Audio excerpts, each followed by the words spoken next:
내가 가진 게 넉넉하면 왜 안 돕고 싶겠니? 근데 현실은 다르잖아. 이 집이랑 내가 붙잡고 있는 작은 월세로 겨우 생활하는 건데 그걸 내 신혼집에 쓸 순 없어. 엄마, 노후는 어떻게 하라고? 아들은 갑자기 제 말을 자르며 불만 가득한 표정으로 말했습니다. 나중에 뭐가 부족하면 제가 책임질게요. 지금 당장만 조금 더 보태주시면 되잖아요. 근데 엄마는 계속 그거 하나 못 해주겠다고 하시는 거예요? 순간 마음속에 여러 감정이 엉켰습니다. 자신을 위해 준비된 돈이 아니라 제 삶을 위해 쥐고 있는 자산인데 아들은 그걸 당연히 내놓아야 한다고 생각하고 있었습니다. 그게 억울하고 속상했습니다. 그래, 맞아. 너를 위해 준비한 돈은 없어. 내가 필요하다고 해서 내가 내 삶을 던질 수는 없어. 지금 이 순간이야말로 내가 책임져야 할 거라고 생각해 본 적 없니? 결혼은 단지 사랑만으로 하는 게 아니야. 서로 책임질 만큼 준비가 된 사람만이 시작해야 하는 거야. 그렇다면 엄마는 왜 저를 낳으셨나요? 그렇게 힘든데 왜 자식을 낳아서 이렇게 외면하려고 하시는 거냐고요? 그 순간 온갖 감정이 뒤섞이며 숨이 막혔습니다. 그렇게 이야기하는 아들이 원망스러웠지만 한편으로는 그의 절박한 마음이 또 이해됐습니다. 안녕하세요. 사연을 들으시고 하고 싶으신 말씀을 댓글로 남겨주세요. 구독과 좋아요는 영상 제작에 큰 힘이 됩니다. 그러면 오늘의 사연 시작해 보겠습니다. 안녕하세요. 저는 정숙이라고 합니다. 50대 후반이고 조그마한 자영업을 하고 있어요. 30년 가까이 작은 가게를 운영하면서 아들 하나를 키워왔죠. 이제 결혼할 나이가 되면서 저도 모르게 노후 준비와 자녀 지원이라는 무거운 고민들이 제 어깨 위에 얹히고 있습니다. 그동안 나름대로 자녀에게 해줄 수 있는 만큼 미리 계획도 세우고 여유를 만들어 보려 애썼는데요. 아들이 결혼 준비를 시작하면서부터 예상치 못한 문제들이 터져 나왔습니다. 오늘은 그 이야기를 하나하나 풀어보려 해요. 제 이야기가 누군가에게 위로가 되기를 바랍니다. 제 아들은 저와는 성향이 조금 다릅니다. 저는 이 가게를 일구며 사람들과 두루두루 어울리며 사는 소소한 생활에 만족해왔지만 아들은 도시에서 넓고 쾌적한 아파트를 시작점으로 삼고 싶어 했거든요. 특히 요즘은 젊은 사람들 대부분이 도시 생활을 선호하다 보니 아들도 결혼 생활을 아파트에서 시작하기를 원했어요. 문제는 아들이 원하는 그 아파트가 꽤나 높은 가격대에 있다는 사실이었습니다. 저는 작은 자영업을 하면서 매달 벌어들이는 소득이 크게 변동하기도 하고 요즘은 매출도 예전 같지 않아 가게 유지 자체가 어려운 상태인데 그런 저에게 아들은 주저하지 않고 아파트 지원을 부탁했습니다. 처음엔 그 얘기를 들었을 때 많이 당황스러웠어요. 제가 대학 다닐 때부터 자립심을 길러주며 키웠고 아들도 부모에게 크게 의지하지 않으며 자립하는 법을 배워왔다고 생각했거든요. 그래서 결혼 준비도 스스로 하리라 기대했죠. 물론 힘든 상황이라면 조금은 도와줄 수 있겠다고 생각했지만 막상 현실은 제 예상보다 훨씬 가혹하더군요. 지금 제 상황에서 그 금액을 지원하려면 사실상 노후 자금에 손을 대야만 했습니다. 작은 가게와 노후를 대비해둔 낡은 집 한 채가 제 자산의 전부인데 이걸 포기하게 되면 저 또한 불안정한 미래로 내몰리게 될 상황이었거든요. 그렇다고 제가 아직 일할 수 있는 젊은 나이도 아니고 언제든 몸이 아파 일을 그만두게 될 수도 있으니 저도 노후에 대한 불안감이 컸어요. 하지만 한편으론 어머니로서 자녀가 안정된 생활을 시작할 수 있도록 돕는 것이 당연하다는 생각이 가슴 깊은 곳에서 들끓었죠. 그렇지만 상황이 쉽지 않으니 현실적으로 큰 금액을 한 번에 지원하는 것보다 대출을 받는 것은 어떻겠냐고 조심스럽게 말해보았어요. 부모가 줄 수 있는 만큼 주되 나머지는 스스로 갚아나가면 되지 않겠냐고요. 그런데 뜻밖에도 아들은 대출을 통한 결혼 준비는 현실적이지 않다며 요즘 주변을 보면 대부분 부모가 집을 마련해 주기에 자신도 그렇게 할 수 있었으면 좋겠다고 말하는 거예요.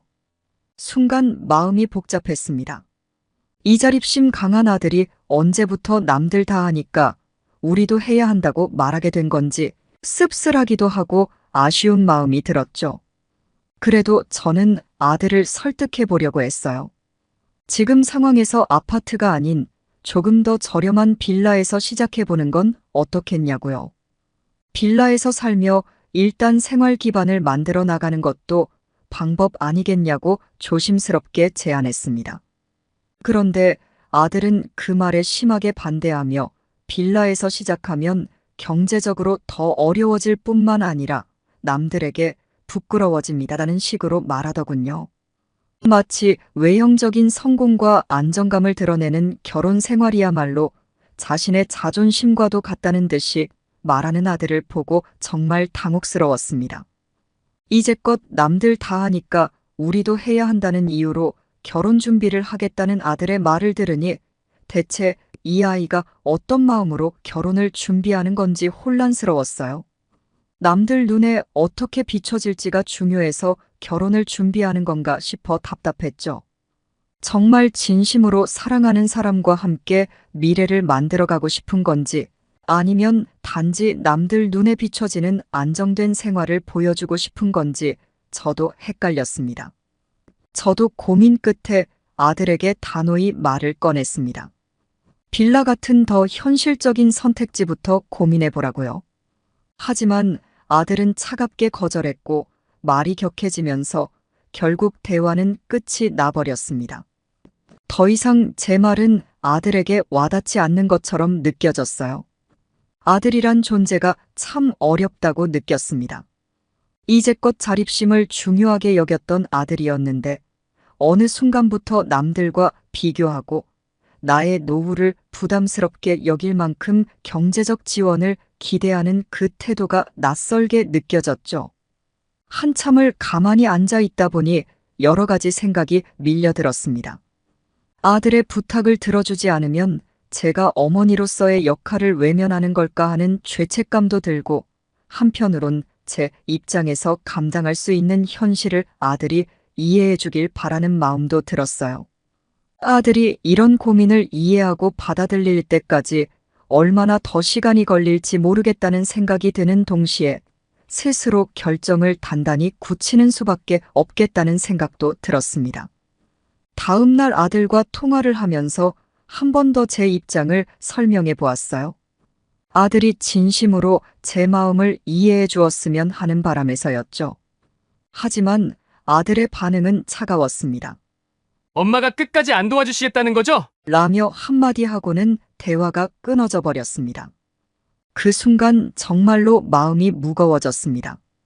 자식이 원하는 바를 외면하는 것 같아 마음이 찢어질 듯 아팠지만 지금의 상황은 너무 현실적이었고 제 입장에서 아들을 충분히 돕기엔 경제적으로도 힘든 상황이었으니까요.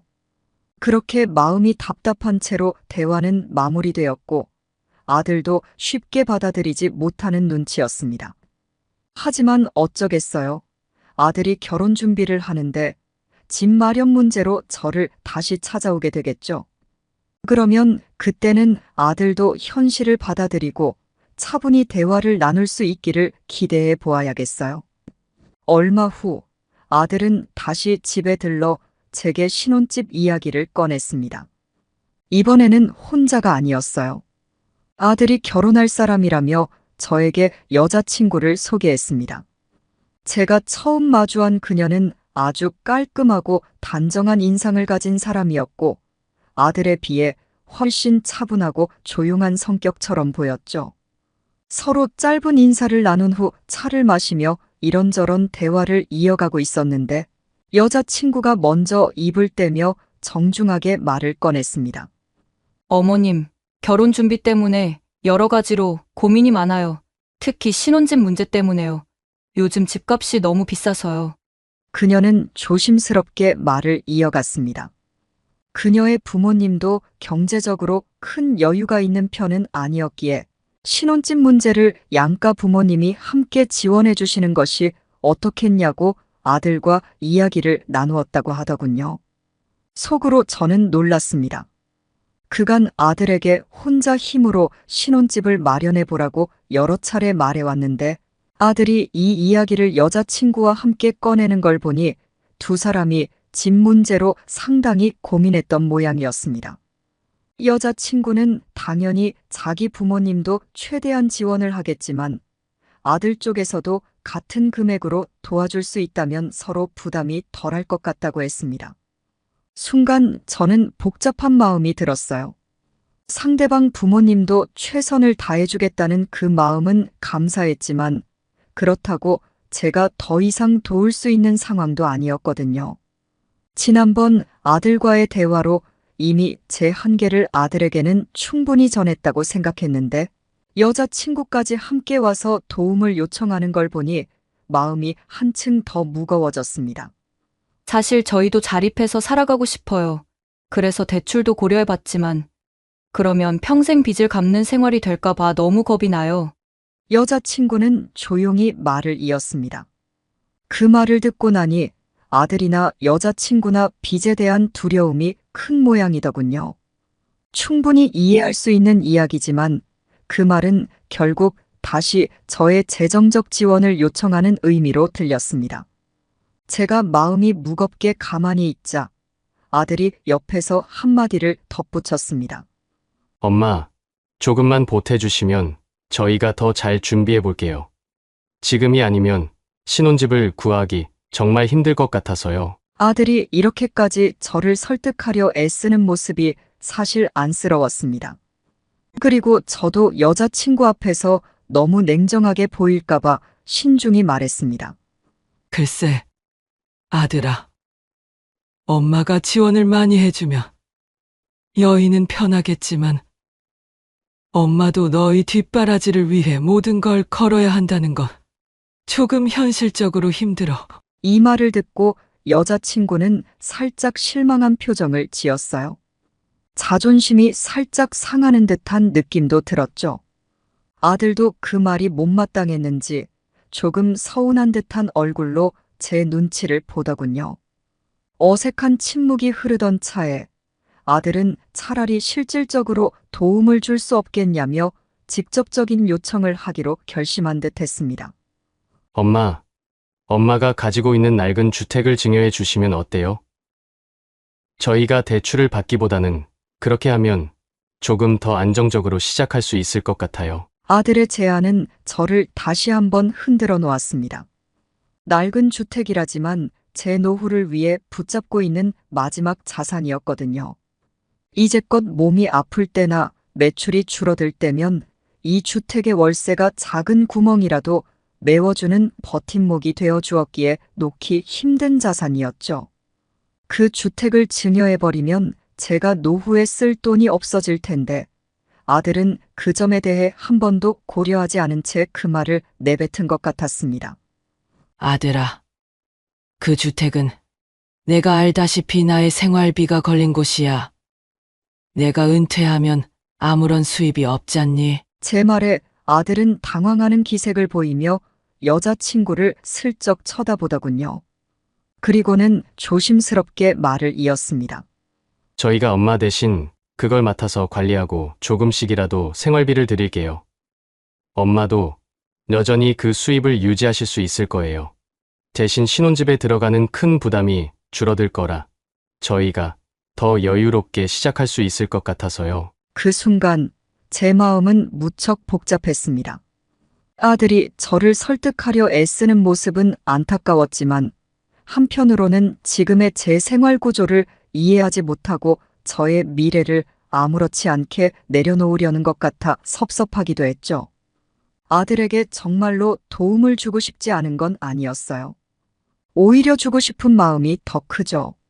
하지만 제 경제적인 한계를 감안할 때 그건 결코 쉽게 결정할 수 있는 부분이 아니었습니다. 아들은 제 답답한 표정을 보더니 살짝 체념한 듯 고개를 돌렸습니다. 아마 제 결정에 더는 기대를 걸 수 없다는 걸 느낀 모양이었죠. 아들은 마지막으로 한마디를 덧붙이며 말했습니다. 엄마, 알겠어요. 그럼 다른 방법을 찾아볼게요. 하지만 이번엔 조금 더 엄마가 현실적으로 저희를 도와주셨으면 좋겠다는 마음이 있었어요. 그 말에 마음이 쓰렸습니다. 어쩌면 제 아들은 그간 쌓아온 자립심을 내려놓는 것이 자존심을 상하게 하는 일임에도 저를 찾아와 어렵게 도움을 요청했을지 모릅니다. 그리고 저는 그것을 매몰차게 거절한 셈이 되었죠. 아들의 마지막 말이 내내 마음에 남아 여러 번 곱씹게 되었습니다. 가슴이 아프고 착잡했습니다. 하지만 그 주택을 증여하는 것은 제 노후와 생계를 모두 걸어야만 가능한 일이라 더욱 답답했죠. 가게 매출도 점점 줄어들고 이제 얼마 남지 않은 은퇴가 제게는 아주 현실적인 과제였으니까요. 그날 아들과 여자친구가 돌아가고 나서 한동안 멍하니 앉아 있었습니다. 자식의 미래와 내 노후 이 사이에서 최선의 결정을 내리는 게 정말로 어려운 일임을 새삼 깨달았죠. 이렇게까지 고민하는 제가 원망스럽기도 했습니다. 마음 같아서는 아들이 원하는 대로 해주고 싶지만 자식의 미래를 위한 결심이 곧 제 노후의 삶을 포기하는 선택이 될 수밖에 없는 상황이었기에 한숨만 깊어졌습니다. 그런데 머지않아 아들은 이 신혼집 문제를 두고 더욱 복잡한 고민을 안고 다시 제게 찾아오게 되었습니다. 며칠 뒤 아들은 어두운 얼굴로 저를 찾아왔습니다. 여자친구와 함께 하기로 했던 결혼 준비가 한치 앞도 나아가지 않아 걱정이 많은 얼굴이었죠. 이번에는 혼자가 아니라 여자친구와 그녀의 부모님 문제도 얽혀 있는 모양이었습니다. 아들은 마치 어디서부터 말을 꺼내야 할지 모르겠다는 표정으로 잠시 머뭇거리더니 결국 차분하게 이야기를 시작했어요. 엄마, 수영이네 쪽에서도 요즘 고민이 많다고 해요. 그래서 수영이 부모님이 엄마와 만나 상의를 하고 싶다고 하시는데 순간 마음이 복잡해졌습니다. 결혼 문제로 이미 여러 번 이야기를 나눠본 적이 있지만 상대 부모님과 직접 만나 구체적인 얘기를 한다는 건 생각지도 못한 일이었거든요. 제 입장에서는 더 이상 큰 지원을 해줄 수 없다는 것을 이미 여러 차례 아들에게 말해왔기에 그 부모님과의 만남이 그저 상견례가 아니라는 건 짐작할 수 있었습니다. 며칠 후 결국 약속을 잡고 수영이네 부모님을 만났습니다. 조심스레 첫 인사를 나누고 나니 상상했던 것보다 훨씬 깔끔하고 여유로워 보이는 분들이었습니다. 수영이 부모님은 말하는 태도도 예의 바르고 따뜻했지만 동시에 약간은 압박감도 느껴졌죠. 수영이 어머니가 가장 먼저 운을 떼셨습니다. 아드님이랑 수영이 둘이 결혼 준비를 하다 보니 신혼집 마련에 대해 고민이 많아 보이더라고요. 요즘은 부모님들이 대부분 뒷바라지를 해주신다고 해서 저희도 최선을 다해보려는데 두 집안이 조금씩이라도 합심해서 지원해줄 수 있다면 아이들이 더 안정적으로 시작할 수 있을 것 같아서요. 그 말에 저는 잠시 말을 멈췄습니다. 이미 제가 경제적으로 어려운 상황이라는 점을 아들이 충분히 설명했으리라 생각했기에 오히려 수영이 부모님께서 그 부담을 덜어주시리라 내심 기대했던 것이 사실이거든요. 그런데 그 기대와 달리 상대방도 당연히 양가 부모의 재정적 지원을 통한 신혼집 마련을 바라는 눈치였죠.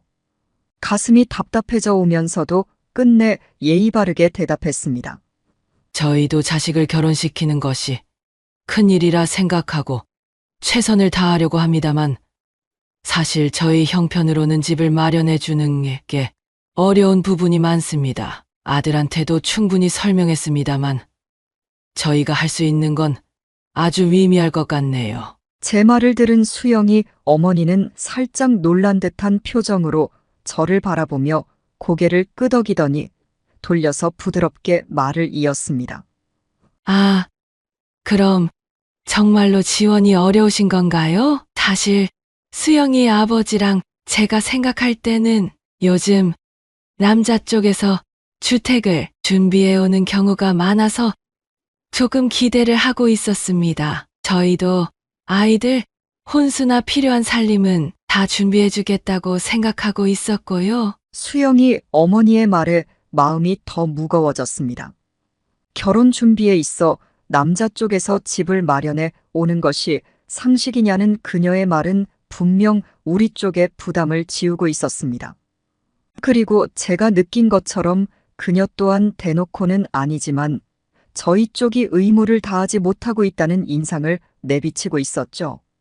수영이 부모님은 결혼 준비를 반반씩 부담하는 것이 부담스럽다고 느끼는 것 같았습니다. 그리고 그 이유는 명확하게 제게 신혼집을 맡기고 싶어 한다는 것이었죠. 머릿속이 복잡했습니다. 아들이 혼자 오면 몰라도 아들이 결혼할 상대방 가족이 이렇게까지 확고히 우리에게 기대를 품고 있다는 건 처음 겪는 일이었으니까요. 그리고 그 압박감이 점점 느껴졌습니다. 수영이 부모님과 이야기를 나누면서부터 왠지 모르게 우리 집안이 그들에게 부족하게 보인다는 생각이 들어 부끄러운 기분까지 들었죠.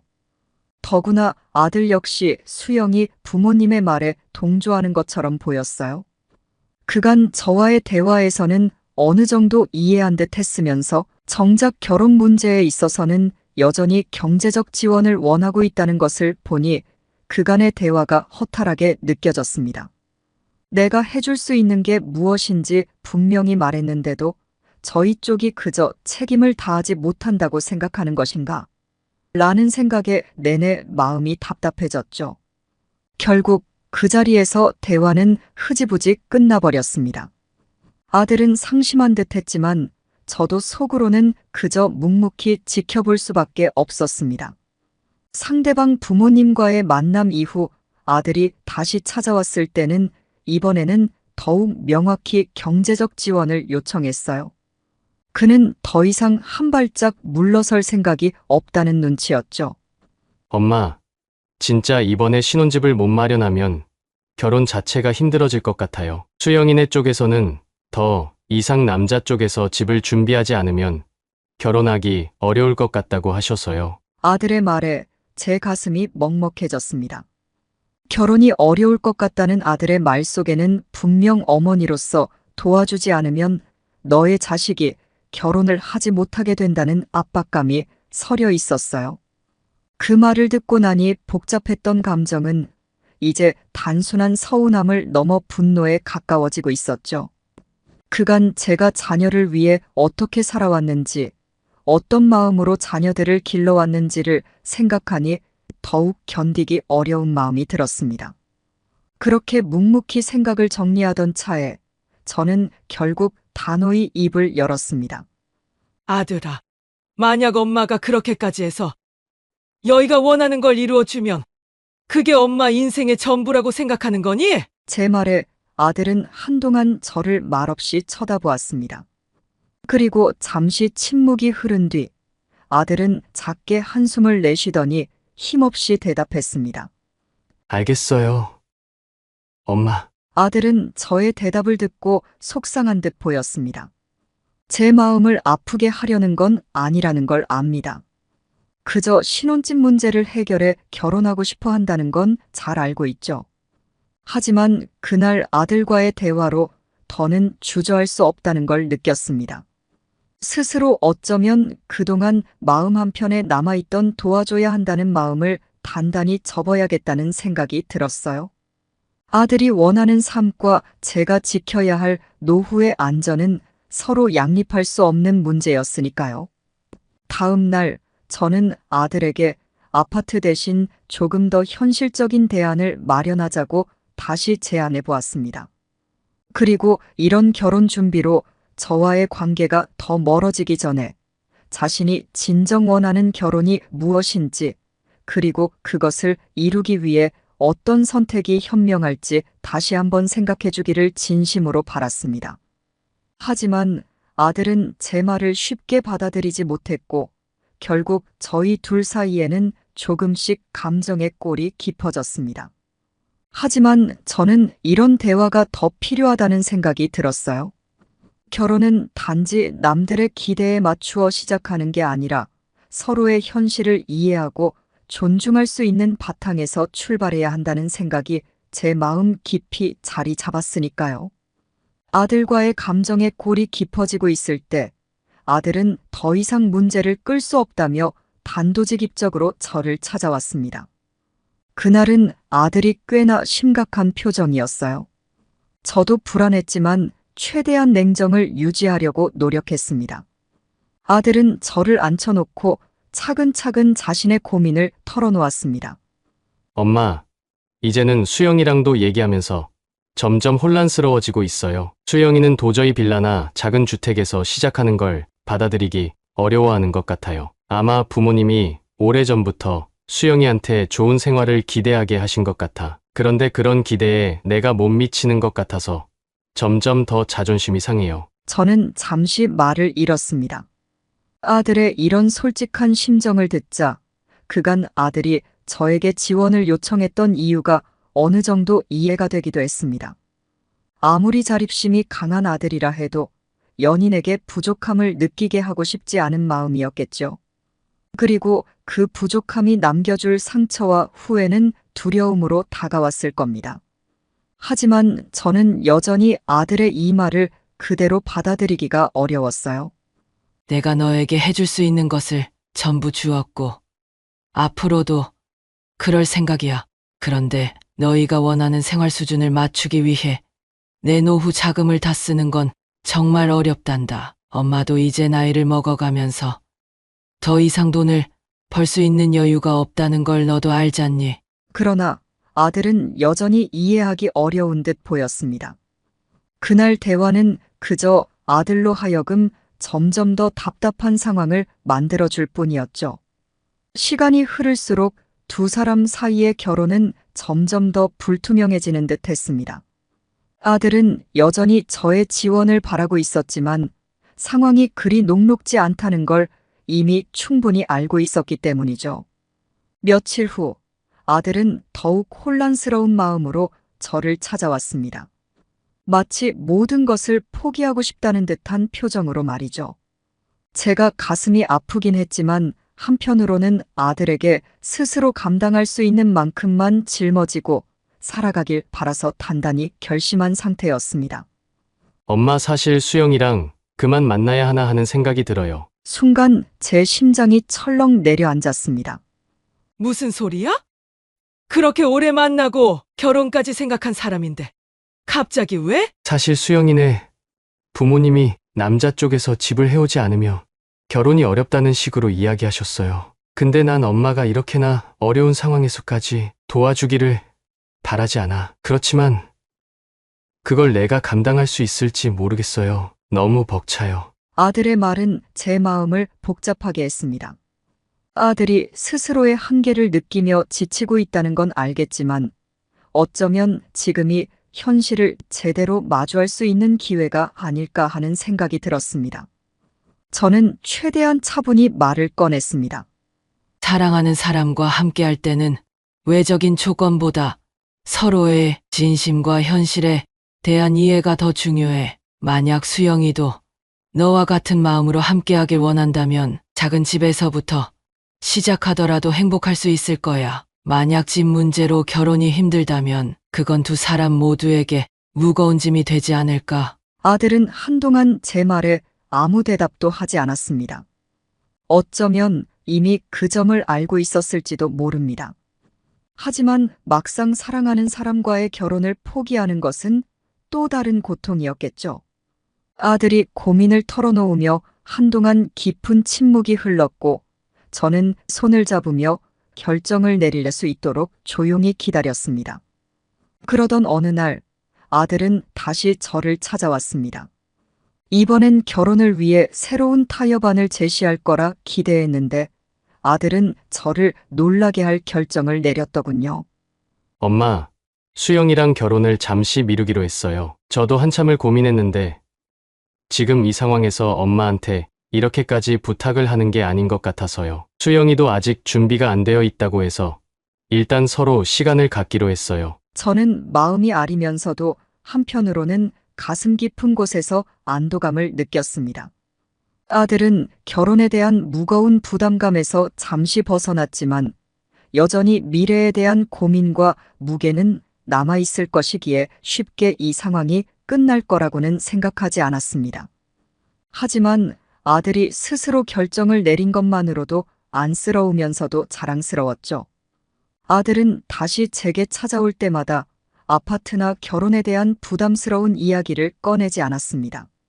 하지만 그 대신 자신의 삶을 어떻게 해야 좀 더 독립적이고 안정적으로 만들어 나갈 수 있을지를 자주 고민하고 그 부분에 대해 제게 조언을 구하는 모습을 보이기 시작했습니다. 저는 아들이 이 과정을 통해 결혼이라는 것이 단순히 두 사람이 함께 사는 일 이상으로 서로가 서로의 현실을 얼마나 이해하고 함께할 수 있는지 깨닫는 과정이기를 바라며 조용히 응원했습니다. 하지만 아들은 곧 또 다른 고민을 안고 제게 찾아오게 됩니다. 이번에는 스스로의 미래와 결혼, 그리고 제 노후에 대해 조금 더 깊이 고민하게 된 나름대로의 결정을 가지고 있었죠. 시간이 조금 지나자 아들은 마침내 결혼 문제에서 완전히 벗어나 현실을 새롭게 바라보기 시작한 듯 했습니다. 처음에는 결혼 준비를 중단한 것이 서로에게 상처로 남지 않을까 걱정했지만 다행히 수영이도 아들의 결정을 받아들였고 두 사람은 차분하게 자신의 삶을 다시 정리하는 시간을 갖기로 했습니다. 어느 날 아들은 조금은 밝은 얼굴로 제게 찾아와 자신의 생각을 이야기하기 시작했습니다. 이번에는 그동안과는 사뭇 다른 결연한 태도를 보이며 이야기를 꺼냈습니다.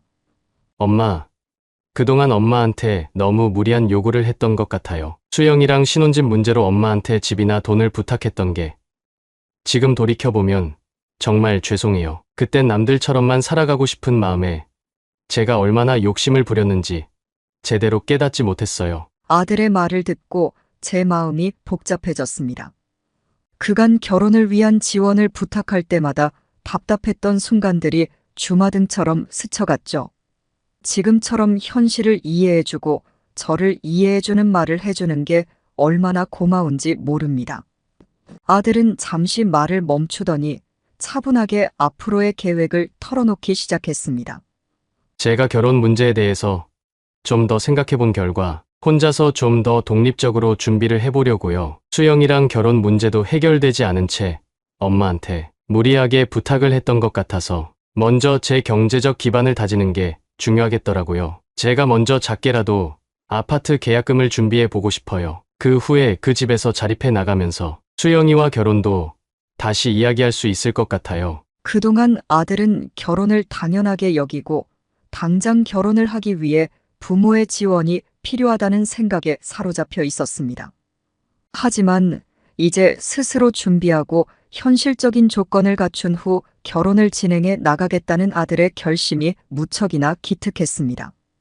엄마도 아시잖아요. 저 대학 때부터 자립심을 중요하게 배웠고 남에게 기대기보다 제 힘으로 이뤄내는 게 얼마나 중요한지요. 근데 정작 결혼을 준비하면서 그 자립심을 잃어버리고 있었던 것 같아요. 그래서 이번에는 좀 더 독립적으로 시작해 보려고 해요. 아들의 결심이 확고하다는 걸 느낄 수 있었습니다. 저는 아들에게 마음을 담아 이야기했어요. 그동안 참 많은 이야기를 나눴지. 엄마도 내가 결혼 준비를 하면서 얼마나 힘들었을지, 그리고 그 과정에서 얼마나 고민을 했을지 이해해. 내가 이제 다시 현실을 보고 스스로 준비를 하겠다는 말이 정말 기특하구나. 내가 원하는 것을 이루기 위해 현실을 받아들이고 스스로 준비해 나간다는 게 엄마는 무척 자랑스러워. 아들은 제 손을 꼭 잡고 고개를 끄덕였습니다. 엄마, 지금은 제가 아직 부족하더라도 조금씩이라도 노력해서 제가 원하는 집도 준비하고 결혼도 하면서 제 인생을 주도적으로 만들어 나갈게요. 앞으로 엄마 노후에 의지하는 일이 없도록 제 기반을 탄탄히 다져가겠습니다. 말 속에는 앞으로 부모에게 짐이 되지 않겠다는 결심이 담겨 있었죠. 그리고 그 결심이 어느 때보다 진심으로 느껴졌습니다. 그동안 겪어왔던 갈등과 어려움이 비로소 결실을 맺는 듯한 기분이 들었어요. 그렇게 아들과의 대화는 오랜 불편함과 압박감을 내려놓는 계기가 되었습니다. 서로에게 필요한 이해와 존중이 차곡차곡 쌓인 것이죠. 이후 아들은 더욱 성실하게 일하며 경제적으로 자립하는 모습을 보이기 시작했습니다. 매달 조금씩 저축을 늘리고 자신의 능력을 키우기 위해 다양한 자격증을 준비하는 등 결혼을 위한 준비가 아닌 자신의 삶을 위한 기반을 탄탄히 다져나갔습니다. 아들이 직접 자신의 삶을 이끌어가는 모습을 보니 한편으로는 안타까웠지만 어머니로서 매우 뿌듯하기도 했습니다. 얼마 후 아들은 모아둔 돈으로 마침내 소형 아파트의 계약금을 걸고는 기쁜 얼굴로 저에게 왔습니다. 엄마, 드디어 계약했어요. 물론 대출도 있지만 이번엔 정말 제 힘으로 이뤄낸 결과라 스스로 너무 뿌듯해요. 저는 아들의 얼굴을 보며 조용히 미소 지었습니다. 그가 자신의 삶을 스스로 설계하고 있다는 사실에 큰 감동을 느꼈죠. 이제 아들은 결혼이 아닌 자신만의 안정적인 삶을 시작하기 위한 준비를 끝낸 것입니다. 그가 진정으로 원하는 삶을 향해 나아가는 모습을 보니 제가 그동안 그에게 결코 쉽게 지원해주지 않았던 선택이 옳았다는 것을 확인할 수 있었습니다.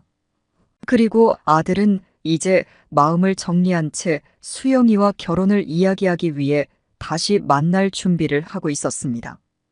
이번엔 경제적 부담이나 남들의 시선을 신경 쓰기보다는 두 사람이 진심으로 서로의 현실을 존중하며 함께할 수 있는 미래를 설계해 나가기로 결심했다고 말하더군요. 저는 이제 더 이상 아들의 미래에 대해 조바심을 내지 않았습니다. 아들은 스스로 자신의 기반을 다졌고 자신을 책임질 수 있는 능력을 갖추었으니까요.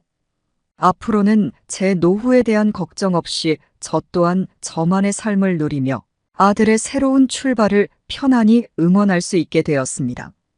아들은 결국 스스로 마련한 작은 아파트에서 자립 생활을 시작했습니다. 대출이 있긴 했지만 아들에게는 단 한 푼의 도움도 받지 않고 자신의 힘으로 이뤄낸 결과였기에 무척이나 자랑스러워 보였습니다. 아들이 힘들게 이뤄낸 이 작은 공간은 비록 소박하지만 노력과 결심이 담겨 있어 그 무엇보다도 소중한 보금자리였죠.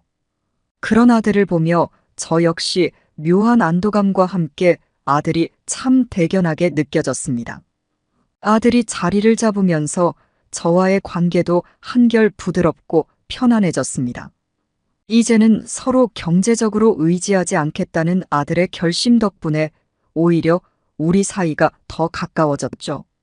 저는 그동안 아들에게 얹혀 사는 부모가 되지 않겠다는 다짐을 계속해왔는데 이제는 그 결심을 지킬 수 있을 거란 확신도 들었습니다. 어느 날 저녁 아들이 저를 초대해 자신의 작은 아파트에서 저녁 식사를 함께 하자고 했습니다. 아들이 저를 직접 집으로 초대해 식사를 대접한다니 참 감회가 새롭더군요. 그날 아들은 요리 서툰 솜씨로 직접 파스타를 준비했습니다. 비록 조금 짠 파스타였지만 제게는 그 어떤 고급 요리보다도 감동적이었습니다. 아들이 저를 위해 손수 요리를 하고 제게 자신의 삶을 보여주는 그 시간 자체가 너무나 소중하게 느껴졌죠. 식사 도중 아들은 갑자기 결혼 이야기를 꺼냈습니다. 그간 연락을 잠시 쉬었던 수영이와 다시 재회하게 됐다고 하더군요. 두 사람은 각자의 삶을 돌아보고 다시금 서로를 진심으로 받아들이며 결혼을 이야기할 만큼 마음이 깊어졌다는 거였습니다. 하지만 이번엔 결혼 준비에 있어 남의 시선이나 재정적 지원을 강요하지 않고 두 사람이 준비할 수 있는 만큼 현실적이고 소박하게 시작하겠다고 다짐했다고 했어요.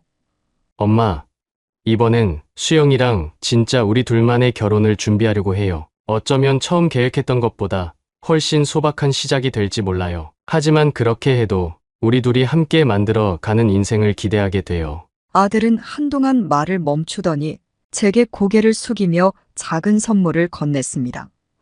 제가 열어보니 그 안에는 아들이 손수 쓴 카드와 함께 결혼 자금을 위해 모아두었던 일부 금액이 들어 있었습니다.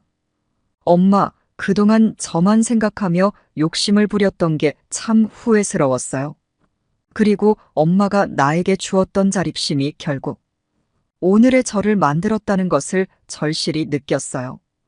이번에 결혼을 준비하면서 우리 스스로 모든 걸 감당할 수 있게 해준 게 바로 엄마 덕분이에요. 그래서 엄마의 노후 자금에는 절대 손대지 않기로 결심했어요. 오히려 엄마께 이렇게 조금이나마 보답해드리고 싶었어요. 카드를 읽으면서 가슴이 뭉클해졌습니다. 아들이 부모의 재산을 넘보던 때와는 달리 이제는 자립한 어른으로서 저에게 고마움을 표현해주는 모습이 무척이나 자랑스러웠습니다. 그동안 아들이 자립심을 갖게 하기 위해 고민하고 갈등을 겪었던 모든 시간이 헛되지 않았다는 생각이 들었죠. 아들의 이런 결심에 감동한 저 역시 아들의 결혼을 위해 작은 선물을 준비했습니다.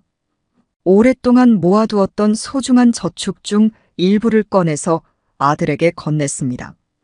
비록 큰 금액은 아니지만 아들이 진심으로 자신의 인생을 책임지며 살아가겠다는 결심을 보여준 것에 대한 제 나름의 축하와 응원의 표시였습니다. 이건 엄마가 그동안 아껴서 모아둔 거야. 많지 않지만 너와 수영이가 새로운 출발을 하는데 조금이라도 도움이 되었으면 좋겠어. 지금의 너라면 이 돈이 정말 가치 있게 쓰일 거라 믿어. 아들은 잠시 제 선물을 받아들고는 울컥하는 표정으로 고개를 숙였습니다. 아들의 눈가가 살짝 촉촉해지는 것을 보니 저도 그만 참았던 눈물이 터지고 말았죠. 그 순간 우리는 그동안 겪었던 갈등과 어려움들을 서로 보듬어주며 새로운 시작을 축하하는 진정한 가족이 되었다는 느낌을 받았습니다.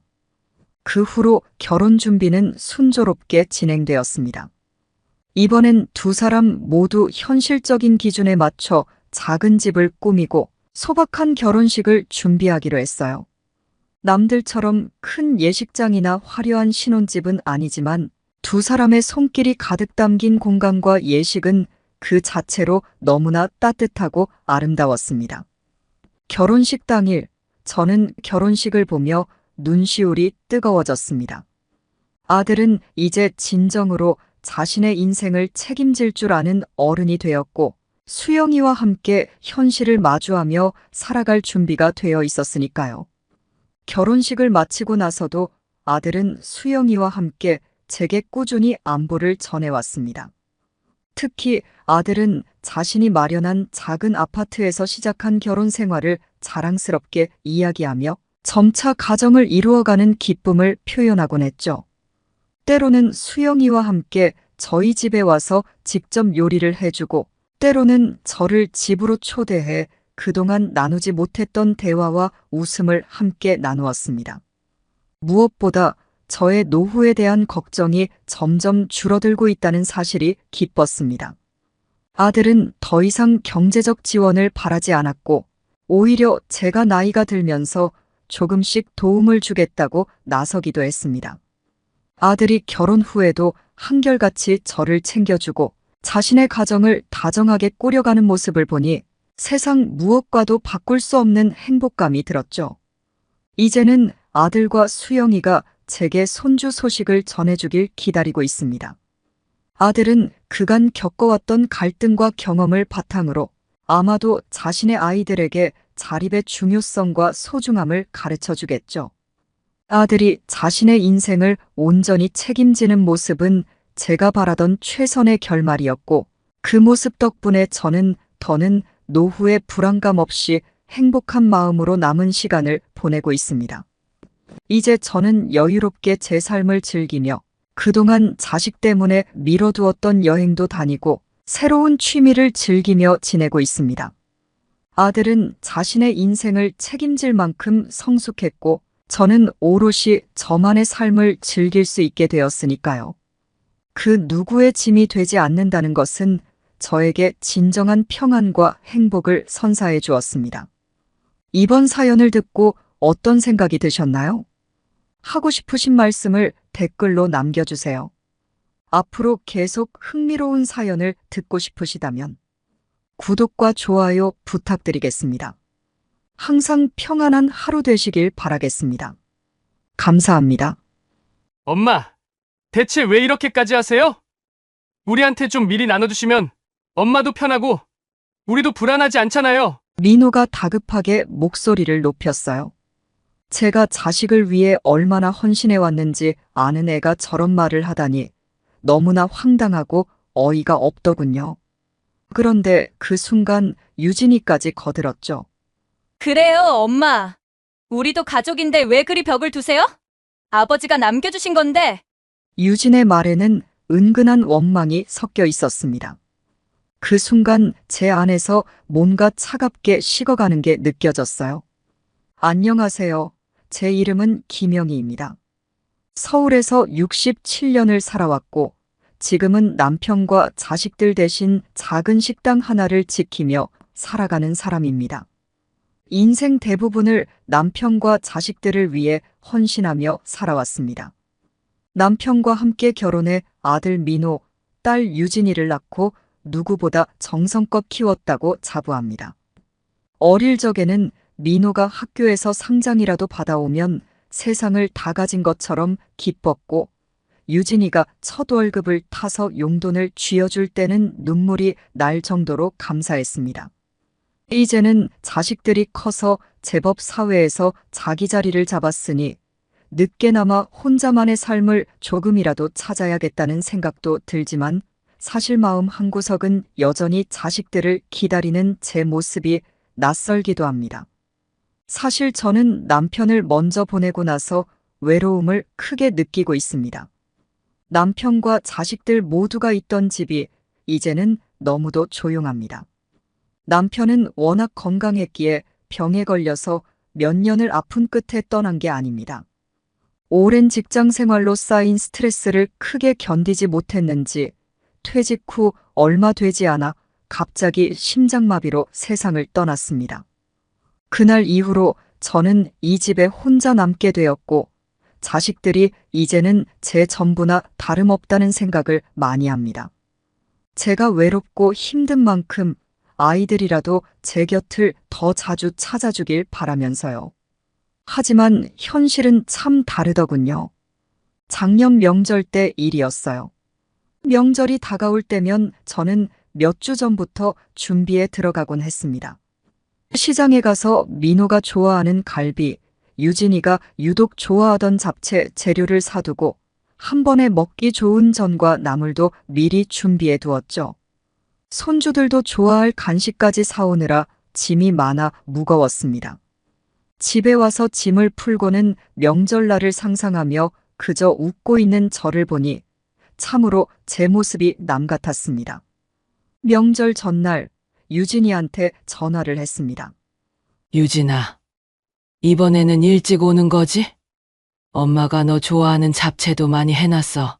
유진이는 처음에는 알겠다고 하더군요. 바쁘다는 이야기를 들으면서도 모처럼 오랜만에 가족들이 다 모이는 명절이니 이번에는 다 같이 모여 앉아 밥을 먹을 수 있을 거라 기대했습니다. 그런데 명절 당일 아침 갑작스럽게 유진이에게 전화가 왔습니다. 엄마, 미안해. 나 이번에 못 갈 것 같아. 시댁에 가봐야 할 것 같아. 거기다 약국도 열어야 해서 일이 너무 많아? 순간 울컥하는 마음을 꼭 눌렀습니다. 명절인데 시댁은 이해가 가도 약국은 이해하기 힘들었습니다. 설마 손님이 많아서 바쁘다고 약국까지 열어둬야 할 만큼 중요한가 싶었죠. 하지만 내색하지 않았습니다. 그래. 알겠어. 그럼 다음에 보자. 저는 짧게 답하고는 전화를 끊었습니다. 하지만 마음속에 조용히 서운함이 차오르는 것을 느꼈습니다. 유진이와의 전화를 끊고 나니 민호에게 연락해보고 싶어졌습니다. 그 아이가 좋아하는 갈비찜을 아침부터 정성껏 만들고 있었기에 당연히 이 음식을 맛보러 올 거라 생각했거든요. 민호야, 오늘 몇 시에 올 거니? 엄마가 너 좋아하는 갈비찜 해놨다. 그러자 민호는 전화기 너머로 답했습니다.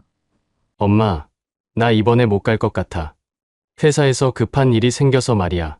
프로젝트 마감이라 미안해. 제가 바보 같지만 민호의 목소리를 들으면서도 혹시나 집에 오겠지 싶었습니다. 아무리 바빠도 명절이니까 마음이 바뀔 줄 알았어요. 그러나 몇 시간, 또 몇 시간이 지나도 문이 열리지 않았습니다. 점점 초조해지고 설마 했던 마음이 서서히 외로움으로 변해갔습니다. 문득 제게 말없이 흘러간 시간이 너무나도 서럽게 느껴졌습니다. 남편이 곁에 있었더라면 이 고요함을 함께 나누었겠죠. 그 사람이 없다는 사실이 더더욱 외롭고 쓸쓸하게 느껴졌습니다. 명절이라는 특별한 날, 자식들이 모이지 않자 제가 이 집에서 혼자 시간을 보내는 의미가 무색해진 것 같았어요. 한편으로는 자식들이 자신들의 일과 가정을 더 중요하게 여기는 게 당연하다고도 생각했습니다. 그래도 이 혼자 밥상 앞에 앉아 있으니 가슴속이 점점 답답해지더군요. 나중에 이웃 아줌마가 전화를 걸어 명절인데 혼자 있는 줄 몰랐다고 한마디 건넸을 때 저는 그저 웃어넘겼습니다. 하지만 마음속 깊은 곳에는 자식들이 정말 바빴던 게 맞을까 하는 의문이 들었습니다. 외롭고 속상한 마음을 다스리며 내색은 하지 않았지만 자식들에 대한 믿음에 금이 가는 것을 느낄 수 있었죠. 이 일이 있고 나서 저는 마음을 조금 바꾸기로 했습니다. 자식들에게 집착하지 않고 조금씩 저 자신을 챙겨보자는 생각이었어요. 하지만 그게 마음처럼 쉽지 않더군요. 이듬해 봄이 되어서도 여전히 저는 자식들의 안부를 묻고 싶어 아침 저녁으로 휴대전화를 바라보고 있었습니다. 그런데 시간이 지나며 다시 서운한 일이 찾아왔습니다. 명절이 지나고도 한동안 마음이 가라앉지 않았습니다. 혼자 명절을 보내며 느낀 서운함은 쉽게 사라지지 않았고 자식들이 여전히 바쁘다는 이유로 집을 찾지 않는 날이 많아질수록 제 마음속 깊은 곳엔 알 수 없는 씁쓸함이 쌓여갔습니다. 그래도 아직 자식들이 저를 완전히 잊은 건 아니라는 희망 하나로 매일 아침 저녁 전화기를 확인하며 먼저 연락해 주길 기다렸습니다. 그렇게 조금씩 외로운 시간을 견뎌가던 어느 날이었어요. 제 생일이 다가오던 때였죠. 제 생일이 가까워지며 저는 왠지 모르게 설레는 마음이 들었습니다. 명절은 가정과 일로 바쁘다며 못 온다고 해도 생일은 달랐으면 했어요. 자식들이 혹시나 찾아올지 몰라 아침부터 집안을 정리하고 새로 장을 봐서 아이들이 좋아할 음식을 미리 준비해 놓았습니다. 테이블 한쪽에는 유진이가 좋아하는 잡채, 민호가 좋아하는 갈비찜을 올려두고 자식들과 손주들이 들어올 그 순간을 상상하며 환한 미소로 앉아 있었습니다. 그리고 초를 준비하고 케이크도 샀죠. 그 모습을 보며 혼자 웃음이 나더군요. 어쩌면 나이 들어 이런 기다림이 남았다는 게 기쁠지도 모르겠다는 생각도 잠시 했습니다. 생일날 아침부터 휴대전화를 손에 쥐고 혹시나 자식들이 언제라도 들어올 거라는 기대를 품고 있었습니다. 민호는 바쁜 회사원이라 자주 못 오는 걸 이해했지만 생일인 만큼 점심쯤에는 올 거라는 작은 기대를 했습니다. 그런데 시간은 점점 지나고 오후가 되고 저녁이 되어도 전화 한 통 없었습니다. 밖에 발소리가 들릴 때마다 민호나 유진이겠지 싶었는데 돌아오는 것은 텅 빈 집의 정적뿐이었죠. 밤이 되어서도 자식들에게선 어떠한 소식도 들리지 않았습니다. 그렇게 한참을 홀로 거실에 앉아 있다 보니 집안의 조명마저 차가워 보이더군요. 제게 이토록 중요한 날을 자식들은 기억도 못했나 하는 생각에 가슴이 답답했습니다. 남편도 떠나고 자식들밖에 없는 이 집이 그 순간엔 너무도 넓고 쓸쓸하게 느껴졌습니다. 결국 저는 준비한 음식을 냉장고에 넣고 홀로 조용히 잠에 들었죠. 그렇게 저의 생일은 잊힌 채 지나갔습니다. 그래도 바쁘다 보니 연락을 못했나 보다 싶어 마음을 다잡아 보려던 때였습니다. 바로 그 다음 날 뜬금없이 전화가 걸려온 겁니다. 모르는 번호였는데 전화를 받아보니 다름 아닌 민호였습니다. 엄마, 나 민호야 잘 지내고 계셨죠? 민호의 목소리를 듣는 순간 어젯밤의 서운함이 사라지는 듯 했습니다. 어제는 바빴나 보구나. 엄마는 생일 맞아서 내가 오길 기다렸지. 그러나 민호는 제 생일 얘기엔 별다른 반응이 없었고 말끝을 머뭇거리며 말을 꺼내더군요. 엄마, 사실 이번에 회사에서 문제가 좀 생겼어요.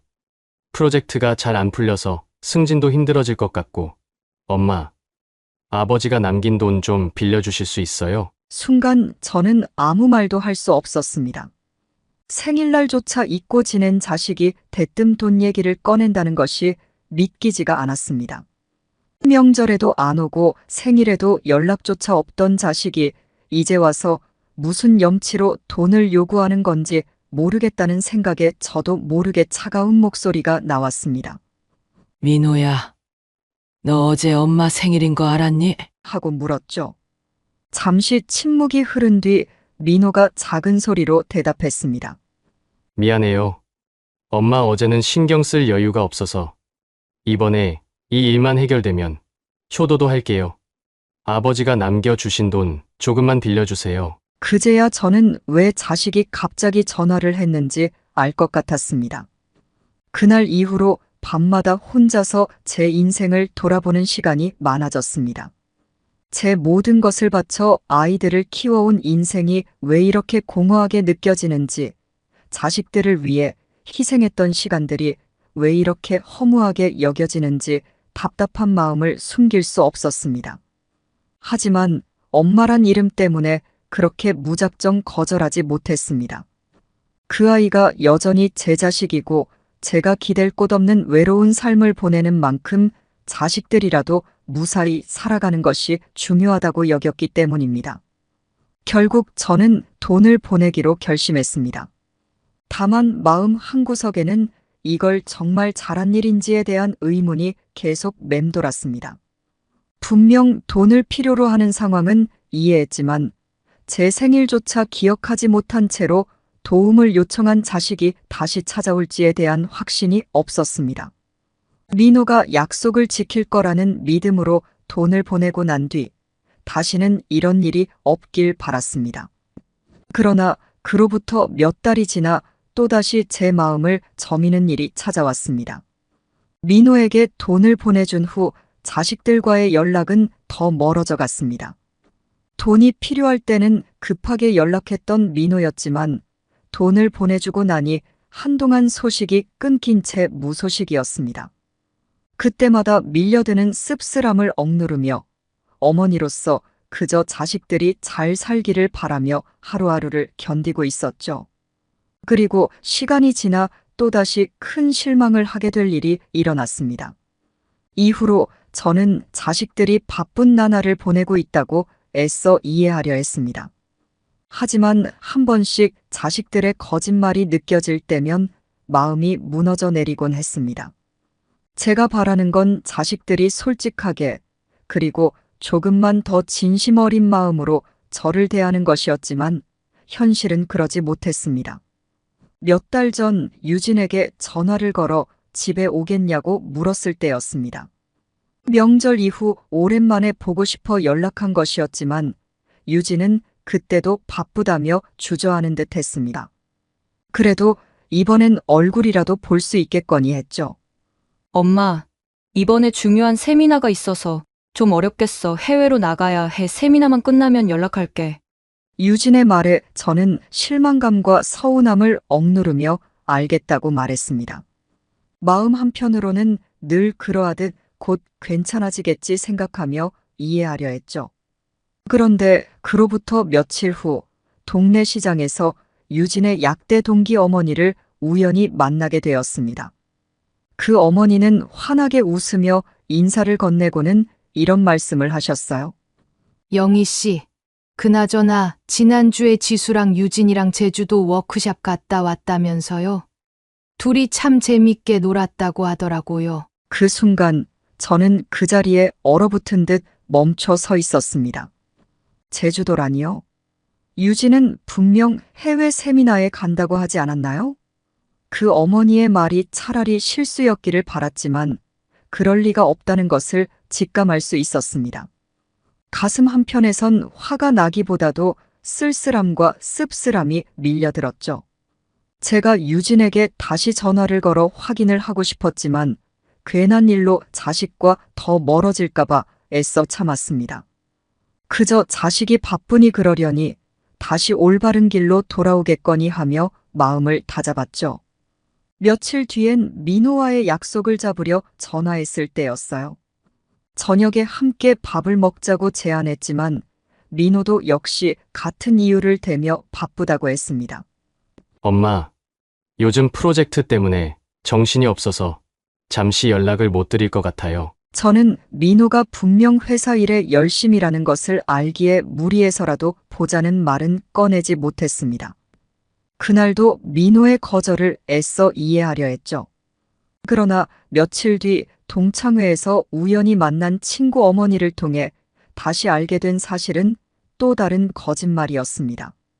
민호가 얼마 전 속초로 여행을 다녀왔다던데 프로젝트 끝나서 스트레스 풀러 친구들이랑 갔다 왔나 봐. 친구 어머니의 말이 너무 당연하게 들려왔지만 제 마음은 멈춰버린 것처럼 차갑게 얼어붙었습니다. 해외 세미나, 프로젝트 모두 핑계였다는 사실을 다시 한번 깨닫게 된 순간이었습니다. 명절에도 오지 않고 생일도 잊은 채 바쁘다는 이유로 전화도 받지 않던 자식들이 결국 자신들의 일상에서 저를 떼어놓고 있었다는 것을 느끼게 되었죠. 자식들이 각자의 삶을 사는 것이 당연하다고는 생각했지만 그렇게 바쁘다던 자식들이 솔직하게 다가와 주지 않는다는 사실이 더욱 마음을 아프게 했습니다. 외롭고 쓸쓸한 마음에 괜스레 밤마다 사진첩을 꺼내보곤 했습니다. 아이들이 어렸을 때 함께 찍은 사진들, 졸업식과 입학식에서 환히 웃던 얼굴들. 그때는 내 모든 것이 자식들에게 향해 있었기에 주름살 하나 늘지 않았었죠. 그 어린 아이들이 이제는 세상 속에서 각자의 시간을 살며 제가 알지 못하는 거짓말로 멀어져 가고 있다는 현실을 더 이상 모른 채 할 수 없다는 것을 깨닫게 되었습니다. 이 사건이 있고 나서 저는 자식들에게 조금씩 마음을 닫아야겠다고 생각하기 시작했습니다. 자식들을 향한 믿음과 기대가 조금씩 무너져 내리고 있었고 그 과정은 참으로 쓰라리고 아픈 일이었습니다. 그리고 얼마 지나지 않아 이 깨달음은 더욱 깊은 상처로 남게 될 또 다른 사건으로 이어졌습니다. 그날 이후로 마음을 다잡으며 스스로에게 다짐했지만 여전히 자식들에 대한 마음을 쉽게 정리할 수는 없었습니다. 믿었던 자식들에게 거짓말로 외면당했다는 생각이 깊어지면서 내내 불편한 마음이 들었고 마음 한구석에서는 여전히 씁쓸함과 서운함이 사라지지 않았죠. 그래도 저는 자식들이 끝까지 돌아서지 않기를 바랐습니다. 혹여나 자식들이 돌아오면 언제든 반겨주려 했고 그런 마음에 새벽이면 혼자 자식들 어릴 적 사진을 뒤적이며 그리움을 달래곤 했습니다. 그런데 시간이 흐른 뒤 저를 더욱 실망하게 할 일이 또 한 번 찾아왔습니다. 몇 달 전 뜻밖의 건강이 나빠져 병원 신세를 지게 된 일이 있었습니다. 평소 대수롭지 않게 넘기던 감기인 줄 알았는데 고열이 떨어지지 않고 오랜 시간 지속되었고 결국은 고열과 통증으로 병원에 실려가게 되었습니다. 평소 약으로 견디던 몸이었기에 병원에 입원한 것만으로도 마음이 어쩐지 초라하게 느껴졌습니다. 병실에 혼자 앉아 창밖을 바라보며 쓸쓸한 마음을 달래려 해도 자식들에게조차 연락할 마음이 들지 않았습니다.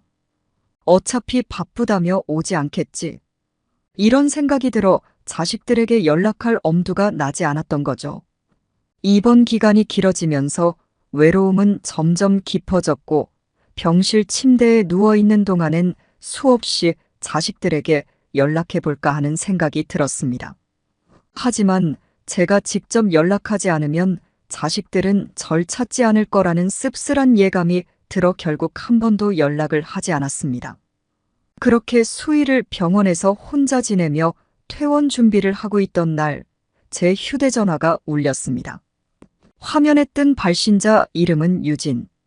자식에게서 걸려온 오랜만의 전화라 저는 기쁜 마음으로 전화를 받았습니다. 유진아, 웬일이니? 엄마 퇴원하느라 이제 병원에서 나가려고 준비 중이었어. 그러나 기대와 달리 유진의 목소리는 조금 떨리고 있었습니다. 반가운 인사도 그동안 어떻게 지냈는지 묻는 말도 없이 유진은 곧바로 본론을 꺼냈습니다. 엄마, 아버지가 남겨주신 돈 있잖아. 그거 조금만 빌려주시면 안 될까요? 그 말을 듣는 순간 제 머릿속이 텅 비어버리는 것 같았습니다. 저는 자식이 단지 돈 때문에 연락한 건가 하는 씁쓸한 마음에 얼떨떨한 채 잠시 말을 잃었습니다. 유진은 그 사이에 다급하게 말을 덧붙였습니다.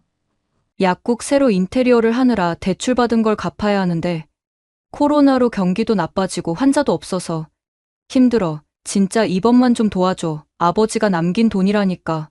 좀 빌려줄 수 있잖아? 그제야 저는 유진이 병원에 있는 저를 찾아온 것도 아니고 제가 어떻게 지냈는지 걱정해서 건 전화가 아니었음을 뼈저리게 깨달았습니다.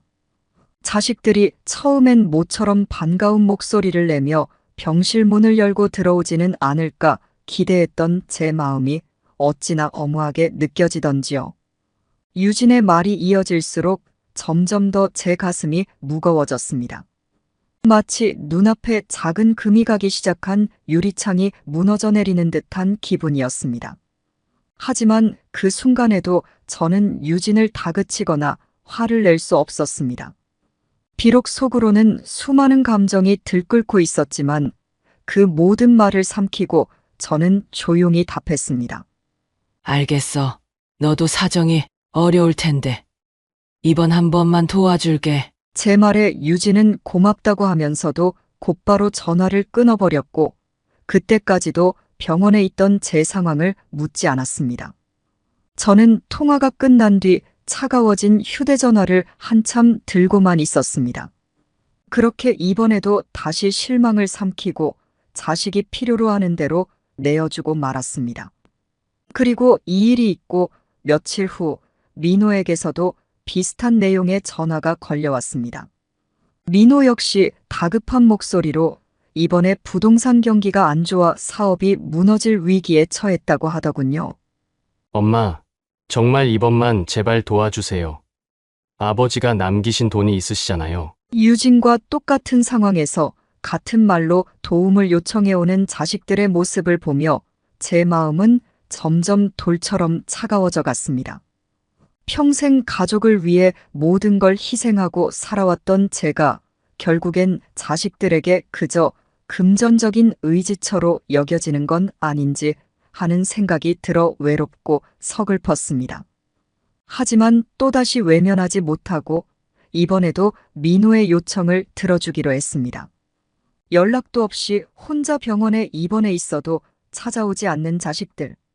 그러나 돈이 필요할 때는 제게 전화해 도움을 요청하는 자식들을 보며 이제는 그들의 말과 약속을 믿을 수 없다는 씁쓸한 결론에 이르게 되었습니다. 자식들에게 도움을 주었지만 그때부터는 점점 제 마음속에서 무언가가 끊어져 가고 있다는 것을 느꼈습니다. 그리고 마지막으로 저를 더욱 씁쓸하게 만들 사건이 또 한 번 찾아오게 됩니다. 이번에도 자식들의 요청을 들어준 후 제 마음속엔 깊은 씁쓸함이 자리 잡았습니다. 필요할 때만 연락을 주는 자식들을 보며 마음 한편엔 차가운 상처가 남았지만 그래도 자식들에게 도움을 줄 수 있음을 다행으로 여겼습니다. 평생을 희생해 아이들을 뒷바라지하며 살아왔던 저였기에 어려운 순간엔 또다시 외면하지 못했습니다. 그러나 이 일이 반복될수록 제 마음속엔 자식들에 대한 실망감이 깊어져만 갔고, 제가 자식들에게 단지 금전적인 방패일 뿐이라는 서글픈 현실을 마주하게 되었습니다. 그리고 그렇게 흔들리던 제 마음을 완전히 돌려놓는 사건이 마지막으로 찾아왔습니다. 민호와 유진의 사정이 조금 나아졌을까 싶어 궁금해지던 어느 날 또다시 유진에게서 전화가 걸려왔습니다. 이번에는 유난히 차분한 목소리로 저와 만나서 이야기를 나누고 싶다는 것이었어요. 저는 모처럼 얼굴이라도 볼 수 있다는 생각에 마음 한편으론 작은 기대를 품고 약속 장소로 나갔습니다. 약속 장소에 도착하니 유진뿐 아니라 민호까지 나와 있었습니다. 두 자식이 함께 나온 것은 참으로 오랜만이라 저는 살짝 설레는 마음으로 그들을 맞이했죠. 그래. 둘이 이렇게 오랜만에 같이 보니 좋구나. 무슨 이야기라도 할 게 있니? 제가 웃으며 물었지만 민호와 유진은 어딘가 무거운 표정이었습니다. 민호가 조심스럽게 먼저 말을 꺼냈습니다. 엄마, 사실은 우리가 생각해보니까 엄마도 이제 나이도 있고 혼자 계시니까 조금 불안할 때가 있어요. 그 말을 들으며 자식들이 마침내 제 걱정을 하며 마음을 열어준 줄 알았습니다. 그러나 민호의 다음 말은 저를 충격에 빠뜨렸습니다. 엄마, 그래서 아버지가 남긴 재산을 우리에게 미리 좀 분배해 주시면 좋을 것 같아요. 엄마도 자식들이 곁에서 돌봐주면 더 안심이 되시잖아요. 그 순간 저는 멍해진 채 말을 잇지 못했습니다. 민호의 말을 듣자마자 불현듯 모든 상황이 하나의 퍼즐처럼 맞춰졌습니다. 저를 챙기러 온 것이 아니라 결국 자신들에게 더 유리하게 재산을 나눠받기 위한 계산을 하고 있었다는 사실이 너무도 선명하게 다가왔습니다. 유진 역시 옆에서 조심스럽게 덧붙였습니다. 엄마, 물론 우리도 엄마를 위해 하는 말이에요. 재산을 미리 나누어 주시면 엄마도 나중에 신경 쓰실 일 없이 더 평안하실 거고요. 그리고 그게 요즘엔 다들 자연스러운 거라잖아요. 차분하고도 친절하게 설명하는 자식들의 모습이 제게는 어딘가 불편하고 낯설게 느껴졌습니다. 제가 평생을 다 바쳐 사랑하고 뒷바라지한 자식들이 이렇게도 자신들의 이익을 위해 부모를 밀어붙일 수 있나 싶어 가슴 깊은 곳에서 울분이 솟아올랐습니다. 그런데도 자식들을 바라보며 차마 말을 잇지 못한 채 그저 숨을 삼키고 있을 뿐이었죠. 결국 저는 담담하게 입을 열었습니다. 내 재산은 이제 내가 필요할 때 사용하려고 한다. 너희들이 원하면 나중에 조금 남겨줄 수는 있겠지 하지만 지금 내 곁에 있어줄 사람이 꼭 너희여야 할 필요는 없다. 자식들은 제 대답에 어이없어 하면서도 실망과 당황이 서린 표정으로 고개를 떨궜습니다. 하지만 저는 마음을 굳게 먹고 다시 말했습니다. 너희에게 돈을 줄 때마다 기다렸단다. 이제는 진심으로 나를 챙겨줄 줄 알았다. 그런데 이젠 진심이 아니라 그저 유산을 바라보고 있다는 사실이 너무도 분명해졌구나. 유진은 작게 한숨을 내쉬며 말했습니다. 엄마, 그런 의도가 아니었어요. 그저 엄마를 위해서 하는 말이에요. 그러나 저는 이번만큼은 끝까지 마음을 굽힐 생각이 없었습니다. 자식들이 정말로 진심으로 제게 다가오는 것이 아니라 단지 계산적인 속내를 품고 있다는 것이 너무나도 아프게 느껴졌기 때문입니다. 그날 밤 저는 한참을 고민했습니다. 자식들을 사랑하기에 그동안 많은 것을 참으며 끝없이 주기만 해왔지만 이제는 더 이상 그들에게 무언가를 내어주고 싶지 않았습니다. 그리고 마지막으로 제게 남은 재산을 어떻게 할지에 대한 결정을 내렸습니다. 자식들이 제 진심을 외면하고 끊임없이 자신들의 이익만을 위해 다가오는 모습에 더 이상은 이대로 두고 싶지 않다는 생각이 든 것이었죠. 며칠 후 저는 변호사를 만나 남편이 남긴 재산을 사회복지단체와 장학재단에 전액 기부하는 서류를 작성했습니다. 그리고 자식들에게는 한 푼도 주지 않기로 결정했습니다.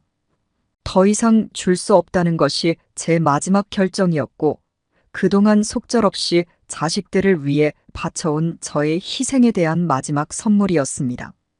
얼마 뒤 이 사실을 알게 된 자식들은 다급히 제게 연락해 변호사를 만나지 말라고 미리 나누어 달라고 부탁했지만 저는 한마디로 그들의 말을 끊었습니다. 너희들이 진심으로 날 사랑하고 생각한다면 유산을 바라고 찾아오지 않았을 것이다. 이제는 내 인생을 지켜줄 사람은 나 자신뿐이란다. 이로써 저는 자식들을 위해 희생한 시간이 끝났음을 선언했고, 그날 이후 저는 처음으로 홀가분한 마음으로 제 인생을 시작하게 되었습니다. 자식들이 진정한 가족이 될 기회를 스스로 놓쳤다는 것을 깨닫고, 이제는 오롯이 저 자신을 위한 삶을 시작한 것이었죠. 자식들과의 그날 대화 이후 저는 큰 결심을 하게 되었어요. 이젠 오롯이 저를 위한 삶을 살겠다고 말이죠. 처음에는 마음이 썩 편하지 않았지만 제 안에 눌러뒀던 자유와 행복을 찾기 위해서는 이렇게 해야 한다는 걸 깨달았습니다. 그 결심의 첫걸음으로 제 손으로 미뤄만 뒀던 제주도 여행을 떠나보기로 했습니다. 예전부터 제주도에 꼭 가보고 싶었지만 자식들과 함께 가려니 사정이 안 맞아 몇 번이나 미뤘거든요. 하지만 이제 혼자라도 떠나야겠다고 마음먹었죠. 여행 가방을 싸면서도 마음 한편으로는 불안했지만 비행기 표를 들고 공항에서 대기하는 순간 묘한 설렘이 몰려왔어요. 사람들이 삼삼오오 떠나는 모습을 보며 나도 드디어 나를 위한 여정을 시작하는구나 싶었죠. 그렇게 제주에 도착했을 때 제 얼굴엔 저도 모르게 미소가 번졌어요. 제주도의 드넓은 바다를 보고 푸른 하늘을 바라보며 큰 숨을 들이쉬었어요. 정말로 홀가분하고 행복했습니다. 저녁 무렵엔 해변을 따라 천천히 걸으며 해가 지는 모습도 바라보고 카페에 들어가 따뜻한 차를 홀로 마시며 나만의 시간을 만끽했습니다. 내가 이렇게 혼자서도 행복할 수 있다는 걸 왜 진작 몰랐을까? 라는 생각이 들 정도였죠. 제주도 여행을 다녀온 후 제 삶은 그전과 많이 달라졌어요. 혼자 보내는 시간이 이제는 전처럼 외롭게 느껴지지 않았습니다. 마음도 한결 밝아졌고요. 새로운 취미 활동을 찾고 싶어 동네 주민센터에서 하는 수채화 수업에도 등록해봤습니다. 어릴 때부터 그림을 좋아했지만 바쁘다는 이유로 한 번도 본격적으로 배워본 적은 없었거든요. 붓을 잡고 색을 얹어가며 그림을 완성해가는 그 과정이 너무나도 즐거웠어요. 같이 수업을 듣는 친구들이 영희 씨, 오늘 그림 너무 예쁘네요. 하고 칭찬해 줄 때마다 기분이 한껏 좋아지더군요. 자식들에게 얽매이지 않고도 나를 위한 행복을 찾아갈 수 있다는 것만으로도 뿌듯했습니다. 취미 활동은 점점 더 늘어났습니다. 수채화 외에도 요가와 독서 모임에 나가게 되었고 매주 주말이 오히려 기다려질 정도였어요. 요가를 하면서는 몸과 마음의 균형을 다시 맞춰가는 법을 배우게 되었고 독서 모임에선 같은 책을 읽고 나누며 다양한 사람들과 교감할 수 있었습니다. 때론 내가 생각하지 못했던 시각을 배우는 게 새롭기도 하고요. 점차 이웃들과의 대화도 잦아졌고 식사라도 한 끼 같이 나누게 되면 무척 즐거웠습니다. 예전엔 상상도 못했던 일이었죠. 한 번은 같이 요가하던 친구들과 작은 여행도 떠났어요. 우리끼리 단풍을 구경하며 느긋하게 시간을 보내고 돌아오는데 어찌나 마음이 편안하던지 그날의 여유를 지금도 잊지 못합니다. 그렇게 하나둘 시간이 지나면서 나도 모르게 주말이면 갈 곳을 계획하게 되었고 작은 것에도 행복을 느끼게 되더군요. 가끔은 혼자서 멀리 나가 강원도나 바닷가 마을에 머물기도 했어요. 바다 앞에 홀로 서서 맑은 공기 속에서 숨을 크게 쉬고 나면 마음속 응어리가 한결 풀리는 것 같았습니다. 그곳에서 만난 사람들과 함께 저녁을 먹고 이야기를 나누는 것도 오랜만에 사람의 따뜻함을 느끼게 했습니다. 그런 순간마다 제 안에 켜켜이 쌓여 있던 외로움이 사라지는 것 같았어요. 누군가와 함께 웃고 또 때론 혼자만의 시간을 보내며 여행하는 법을 배워나갔죠. 집에 돌아와서도 제 생활은 활기차게 이어졌습니다. 매주 목요일엔 가까운 미술관에 가서 전시된 그림들을 감상하곤 했어요. 평소라면 잘 알지 못했던 다양한 작품들을 눈앞에서 마주할 때면 참 기분이 좋더군요. 어느 날에는 옛 친구를 미술관에서 만나 함께 앉아 예전 이야기를 나누며 하루를 보냈습니다. 그때의 따스한 공기와 함께 나도 참 많이 변했구나 하는 생각이 들었어요. 예전엔 상상도 못했던 시간이었는데 이제는 더 넓은 세상을 볼 수 있게 되었다는 게 스스로 뿌듯했습니다. 요즘 제 삶은 이렇게 하루하루가 새로운 행복으로 채워지고 있습니다. 동네 친구들과도 종종 만나요.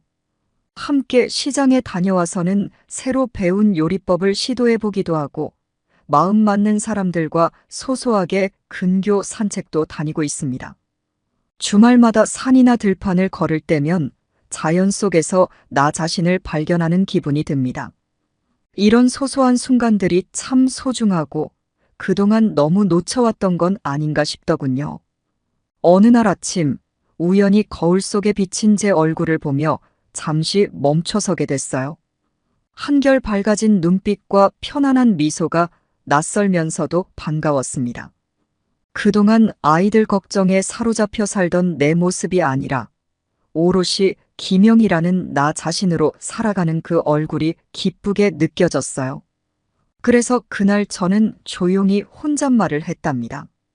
영희야, 너 참 잘하고 있어. 그리고 진짜 행복해졌구나. 이제 저의 하루는 저를 위한 행복으로 가득합니다. 더 이상 자식들만 바라보지 않아요. 혼자 있는 시간도 전처럼 외롭지 않고 오히려 그 시간들이 특별하고 소중하게 느껴집니다. 매일 아침 기대되는 하루가 시작되고 나만의 시간을 만들어가는 삶이 지금은 당연하게 여겨질 정도예요. 누군가의 엄마, 누군가의 아내로만 살던 그 시절을 떠올리면 마음이 아프고 서글퍼지기도 하지만 이제 저는 더 이상 과거에 머물러 있지 않습니다. 가장 소중한 사람은 다름 아닌 나 자신이라는 걸 깨닫게 된 지금, 저는 매일매일 더 나아지고 있어요. 이번 사연을 듣고 어떤 생각이 드셨나요? 하고 싶으신 말씀을 댓글로 남겨주세요. 앞으로 계속 흥미로운 사연을 듣고 싶으시다면 구독과 좋아요 부탁드리겠습니다. 항상 평안한 하루 되시길 바라겠습니다. 감사합니다.